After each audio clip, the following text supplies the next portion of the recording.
আমি আপত্তি করছি না, আমি আপনাকে কৃতিত্ব দিচ্ছি। আপনি আপনি ভালো কাজটাই করেছেন, কারণ আপনি ইনস্টিটিউশনকে সম্মান করেছেন। যে প্রেসিডেন্টকে নিয়ে যে অনেকগুলো উক্ত করেছেন, প্রেসিডেন্টের প্রতি আমার কোনো ভালোবাসার আছে আমি বলতে পারবো না, কিন্তু president is an institution. President is an institution, ব্যক্তি না। হ্যাঁ, ওই যে নাহিদ শপথ নিয়েছিলেন না প্রেসিডেন্টের কাছ থেকে? শপথ নিয়েছেন না? তাহলে কেন নিয়েছিলেন? আপনার যদি শপথ নিয়ে মন্ত্রী হয়েছেন প্রেসিডেন্টের কাছে, কেন নিয়েছেন? না, আমি আপত্তি করছি না, আমি আপনাকে কৃতিত্ব দিচ্ছি। আপনি আপনি ভালো কাজটাই করেছেন, কারণ আপনি ইনস্টিটিউশনকে সম্মান করেছেন।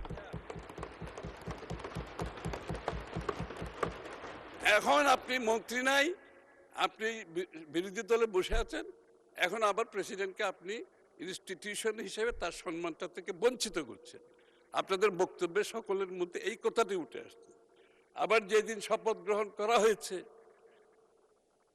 ইন্টেরিয়াম গভর্নমেন্টের, আমাদের বন্ধুরা সবাই তো সদল বলে সম্মুখ সারিতে উপস্থিত ছিলেন, সম্মুখ সারিতে। আমরা জায়গা পাই না, আমরা পিছনে বসছি। তাহলে এই ধরনের মন্তব্য, if you believe in constitutional democracy, আপনি যদি কনস্টিটিউশনাল ডেমোক্রেসিতে বিশ্বাস করেন, আপনাকে ইনস্টিটিউশনকে সম্মান করতে হবে। এখানে ব্যক্তির কোনো বিষয় নাই। You have to respect the institution of constitutional democracy. তো আপনাকে এটা নিশ্চিত করতে হবে।